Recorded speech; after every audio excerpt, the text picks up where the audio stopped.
I'm here in Parkers Prairie, Minnesota. Why? Because of a postcard.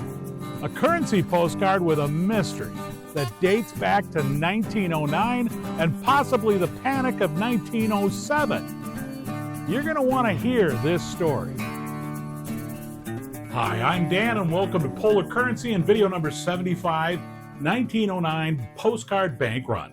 This video comes about because of one person, Ontario 100, emailing me a photo of a postcard from a small Minnesota town that had a bank run. Thanks, Ontario. Once again, you're always looking out for us. Being from Minnesota, I couldn't help but go on an ultra deep dive and find out how this run on a bank from rural America made it on a postcard in 1909. Have to admit, this is totally my deal to combine currency and history, and it looks like it's right here in my home state, and yes, I went there. So buckle up and relax. I'm starting with the big reveal because the postcard tells 1,000 stories without ever knowing what happened. The question is, was I able to find out what happened 116 years ago? The story begins when Ontario 100 called and asked if I had seen the email he sent. I hadn't, so I opened it up and clicked on the image, and my jaw dropped. I mean, look at this. A huge pile of money at a bank from the early part of the 20th century. All large-sized notes. Oh, yeah, there's some coins in there, too. But all large-sized notes. Coming up, I identify some notes, and it's very interesting what they were and where they came from. Anyway, I'm zooming in and out of the banknotes, and Ontario asks, "Do you see where it's from?" I look at the lower right corner. Reserve on hand after the run, State Bank of Parkers Prairie, Minnesota? Holy crap! It's from my home state, and I've never heard of this town. I knew at that second this was going to be a video. But I had to get some background on Parkers Prairie first. Where do I start? Well, a 2-hour drive to northern Minnesota and the Otter Tail County Historical Society. That's where.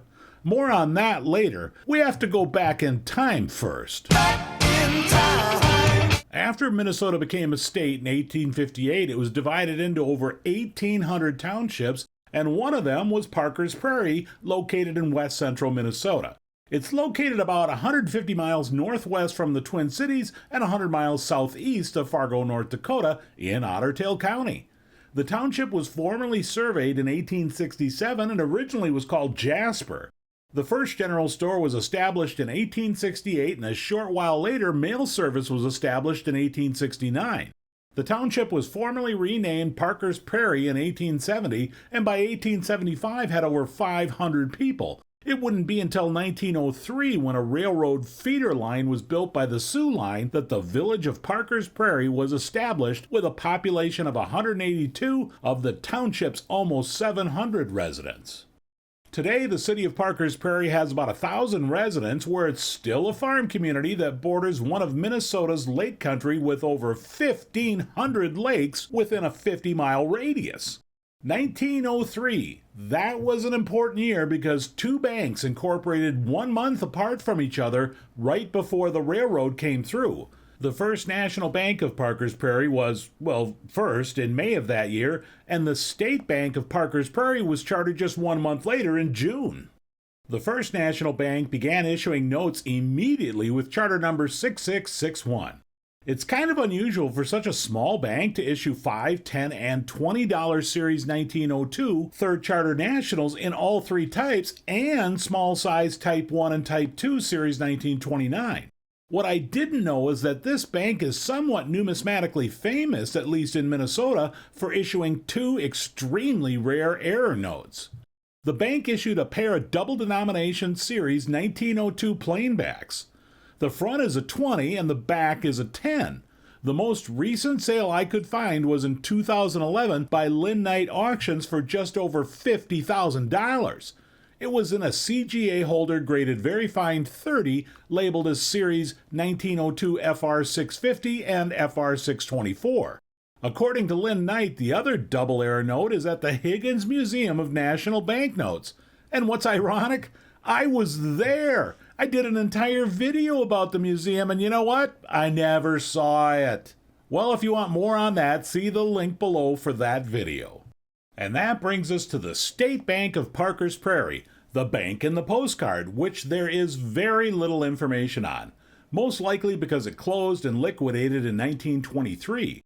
The exact location isn't even known, and there's no photograph of the original outside of the bank. Most likely the bank was in a commercial building in the heart of downtown somewhere. Historically, the State Bank is definitely considered the second bank compared to the First National Bank, but history did play a small part that was represented with one single photograph.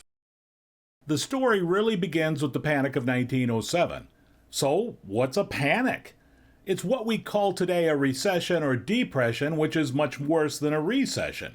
Economists and historians argue the number, but there have been roughly 48 recessions dating back to 1781 in the United States. The Panic of 1907 is ranked high and began during a 6-week stretch starting in October 1907. In the years leading up to the panic, the U.S. Treasury, led by Secretary L.M. Shaw, promoted large-scale purchases of government bonds and eliminated requirements that banks hold reserves against their government deposits. The result? The collapse of highly leveraged speculative investments combined with easy money policies initiated by the U.S. Treasury. This led to runs on New York banks and trust companies that had been financing risky investments and to shrinking stock market liquidity as smaller regional banks drew down their deposits from the big New York banks. Like many recessions and depressions, this rippled across the country to even the smallest towns and banks.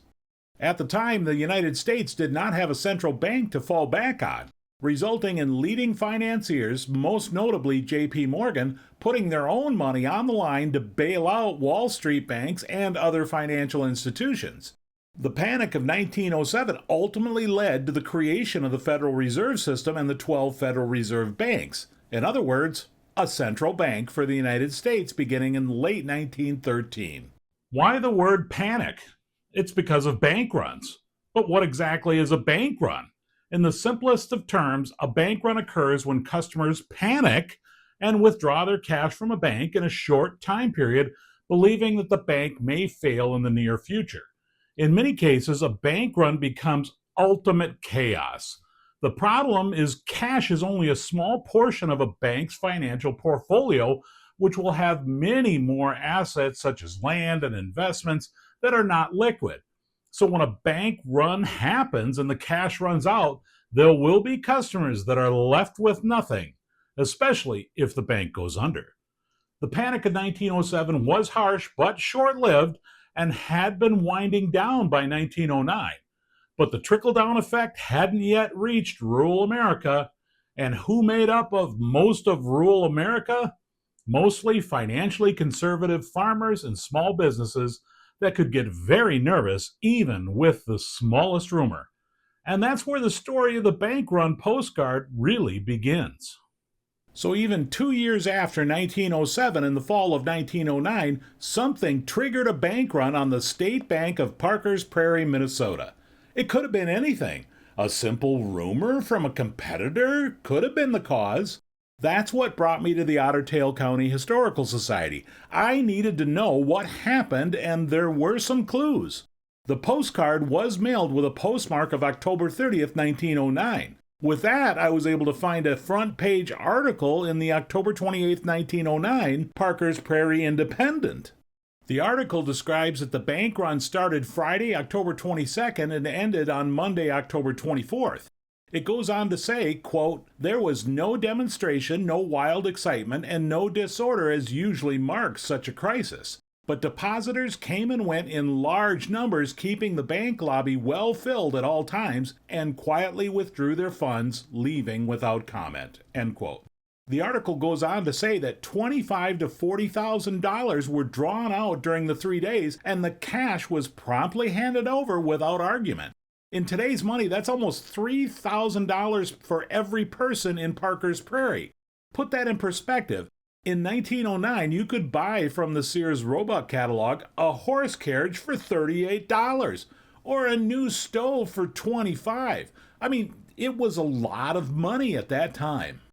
The article also states that prior to Monday, one of the bank's directors, E.J. Sandine of Stillwater, arrived by train with thousands of dollars of currency. Sandine was also a founder of the Farmers and Merchants Bank of Stillwater, Minnesota, and that's where the extra cash came from. And what's crazy? I'm pretty sure that's the person who sent the postcard. The back simply states, quote, "Everything is okay," end quote, and only signs using initials EJS. I mean, who else could it be? Emil J. Sandine, I can see why he went by EJ, was from Stillwater, Minnesota, and that's only 11 miles from my house. So I decided to do some research on him and found out that he's buried in Fairview Cemetery right in Stillwater. So yes, I went to his grave. Kinda creepy, maybe, but these are the lengths that I go to for you, the viewers. Are you buying that? All right, moving on. The newspaper also describes a pile of cash, quote, "stacked up in a conspicuous place." I have to believe that this is the image in the postcard, especially when the adjective conspicuous is being applied. The word conspicuous has to be referring to the guns in the picture. Yes, guns, as in plural. First off, there's the shotgun laid across the top of the pile. It appears to be a pump action. If that wasn't enough of an obvious deterrence, there's two more for added effect. In the lower left corner, you can see two revolvers laying on the desk in front of the cash. The resolution of the image and the angle of the pistols make it impossible to identify the actual model types, but the handgun on the right is certainly a top-break revolver. These types of revolvers were very popular around the turn of the century and after, for that matter. They were manufactured by many companies. Top-break revolvers were usually 32 or 38 caliber and carried in a holster. This image is an example of a third model Smith & Wesson 38 S&W double-action revolver made circa 1890. The revolver on the left is small and is known as a vest pocket revolver and carried because of concealability. They were usually made in smaller calibers like 22 or 32, and like the name states, carried in a vest pocket. It wasn't unusual for them to only hold 5 rounds. The image example is a Merwin & Hulbert 32 manufactured by Hopkins & Allen circa 1880s with a 3.5-inch barrel.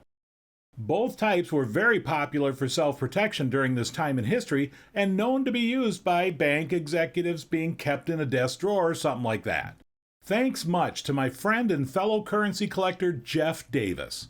Jeff and his wife Lola are also gun collectors and identified the handgun types along with providing the narrative information. Thank you guys, I really appreciate it. Polar Currency Sidebar. So how did this picture get on a postcard? I began to question the validity of the image because of the time frame. The bank run ended on Monday, October 24th, but the postcard was mailed only on October 30th. How? In 1909, was a photograph taken, and in less than a week later, it's being mailed. You can see a bank bag that's clearly marked with Minneapolis, so the photo was taken in Minnesota.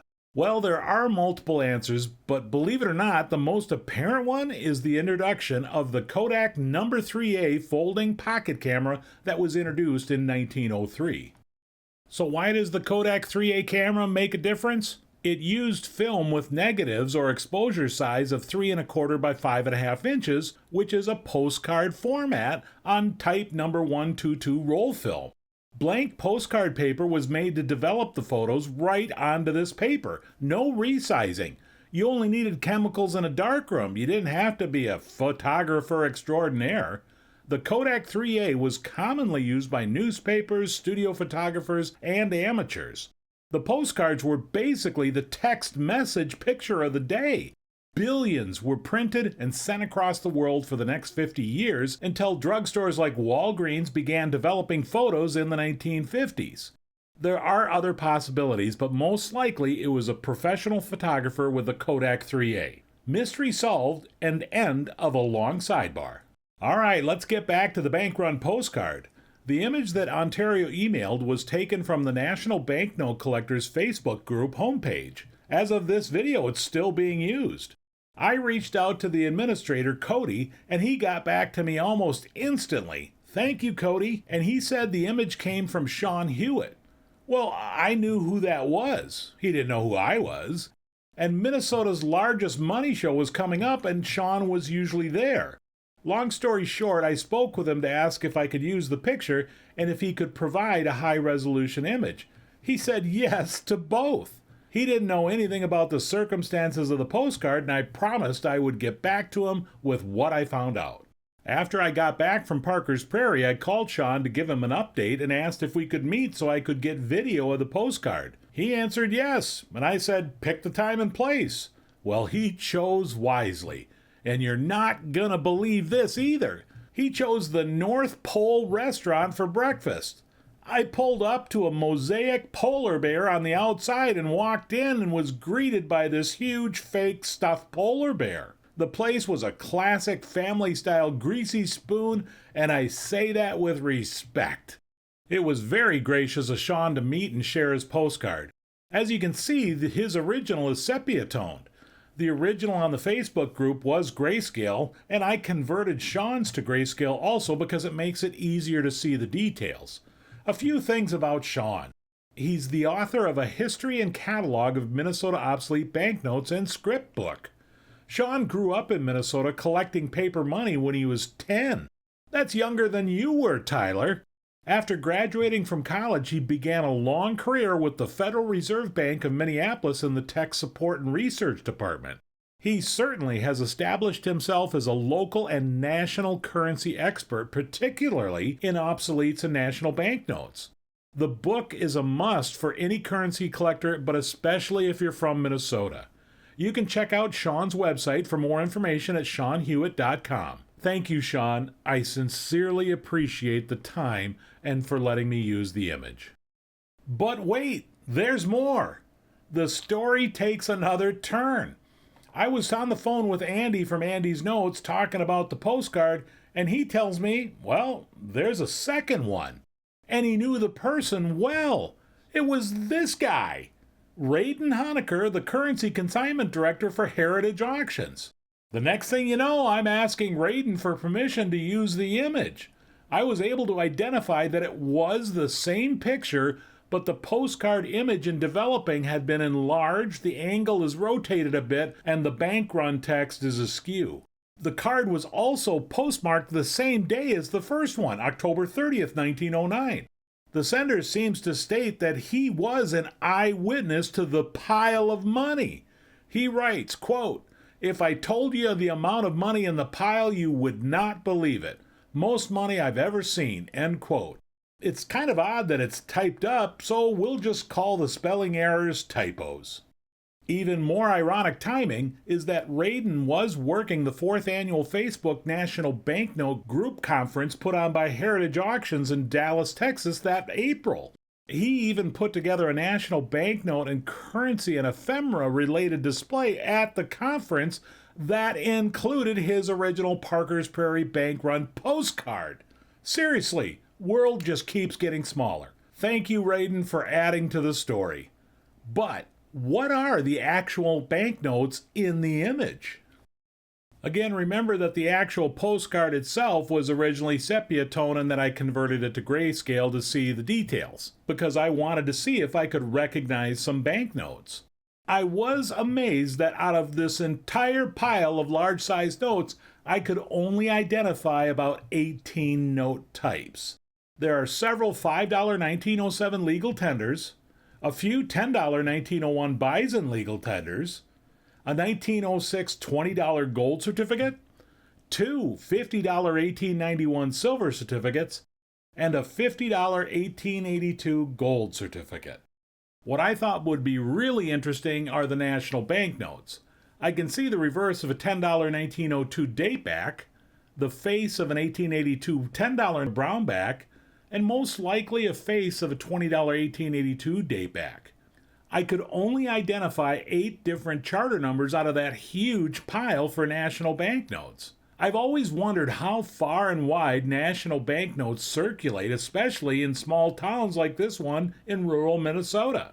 From farthest away to closest to Parker's Prairie was a 1902 $5 from the Hartford National Bank of Hartford, Connecticut. There were two $5 1902 red seals from the Bank of New York National Banking Association, New York, New York. It's kind of too bad I can't see the serial numbers to see if they're consecutive.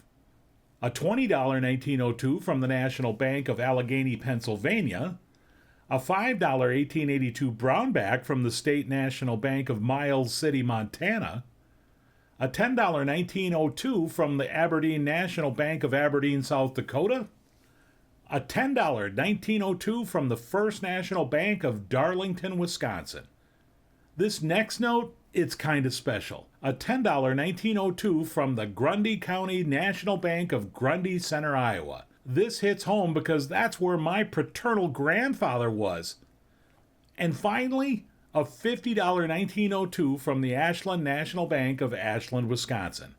Have to admit that I kind of found it disappointing to not see a Minnesota note. I just have to say I had so much fun going through this whole image and identifying these national banknotes. The Banks of Parker's Prairie, Epilogue. In 1917, the First National Bank of Parker's Prairie, the wood building, was torn down and the bank moved kitty corner right across the street to a new brick building. In 1999, for marketing and expansion purposes, the bank name was changed after almost a century to Midwest Bank and now has 5 branches throughout rural Minnesota. In 2003, the building was extensively remodeled to what you see today. What's amazing is that the bank never ceased operations. Sadly, the State Bank of Parker's Prairie did not have a long story. In 1917, after the First National Bank moved across the street, the State Bank took over First National's original whitewood building lot and built a modern brick building. Both banks competed against each other smack in the center of downtown at the corners of Sioux Street and Otter Avenue. But that competition didn't last long. The State Bank closed and liquidated on August 24, 1923. The building itself remained until 1995, when the fire station, ironically right next door, blew up from a gas explosion, damaging the old bank building beyond repair. The remains were raised and a new city hall was built in the old Parker's Prairie State Bank location, which was the original First National Bank location. Well, that's history. Not all of it is rainbows and unicorns, or as I like to say, leprechauns. I have to give very special thanks to Ottertail County Historical Society Executive Director Chris Schilke and researcher Vicki Anderson. Without their help, the mystery of the bank run postcard would have remained buried. If you're ever in Fergus Falls, Minnesota, take time to stop by. It's a wonderful town just off Interstate 94. For a county with about 60,000 residents, they have an amazing museum that spans over 10,000 square feet, and the community is lucky to have it. I also have to credit 2 very smart research assistant volunteers that I'm lucky enough to work with at my local historical society. Thanks, Joe and Cindy. You guys are the best. Finally, I have to credit the book 100 Years of Community, Parker's Prairie, Minnesota, 1903 to 2003. It was instrumental in putting many of the smaller pieces together. That's it for How Did a Bank Run from 1909 Get on a Postcard, video number 75. Researching this story was the most entertaining video I've done to date. I got to meet so many new people, dig into local history in the early part of the 20th century, and it all connects and relates to paper money. Life is good. As always, I appreciate your time. Please take the time to subscribe to the channel, hit the thumbs up button, and feel free to leave a comment. We'll see you next time, and thanks for checking in.